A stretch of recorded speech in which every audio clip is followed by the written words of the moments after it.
Attenzione perché fa il suo ingresso adesso.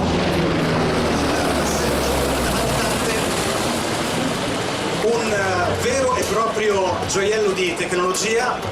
A inizio potete subito apprezzare le capacità di questo elicottero che a dispetto di una massa imponente può essere controllato con grandissima precisione e assicurare massima flessibilità nelle operazioni speciali, proprio perché questo elicottero è stato progettato per fornire supporto tattico ed è destinato prevalentemente all'impiego nel settore del soccorso aereo e del combat SAR. A proposito di flessibilità, ricordiamo che la HH101 Caesar può rapidamente cambiare configurazione proprio in base al tipo di missione che è chiamato a svolgere. Caesar, dotato di 3 motori General Electric che sviluppano una potenza complessiva di 7500 cavalli, può raggiungere una velocità di 278 km/h ed una quota massima di 5000 metri.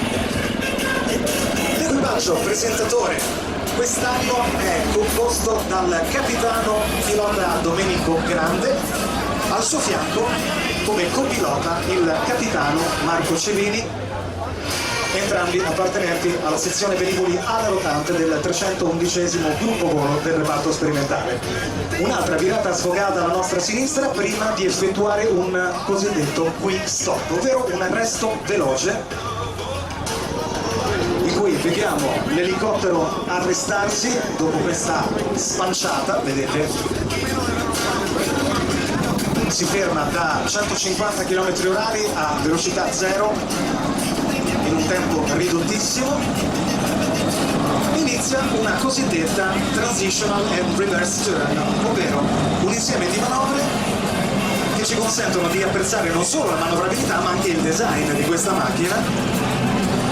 Se riuscite anche qualche dettaglio dell'interno dell'elicottero, visto che l'equipaggio ha tenuta aperta la rampa di carico posteriore, mentre l'elicottero in un primo momento trasla lateralmente e poi contemporaneamente ruota sul suo asse verticale ed effettua, come sta facendo in questo momento, una vera e propria virata all'indietro.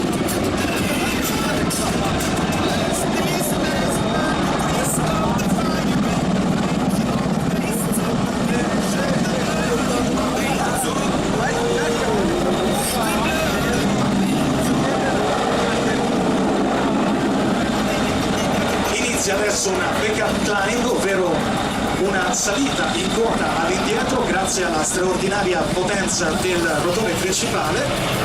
Uno dei 3 motori, lo ricordiamo, può essere anche spento in navigazione per incrementare ulteriormente l'autonomia, e una volta che l'altimetro segnerà 900 piedi, ovvero poco meno di 300 metri, il capitano Grande e il capitano Civini ci fanno provare un brivido inclinando di circa 90 gradi l'HH101, pronti? Prestate attenzione, osservate.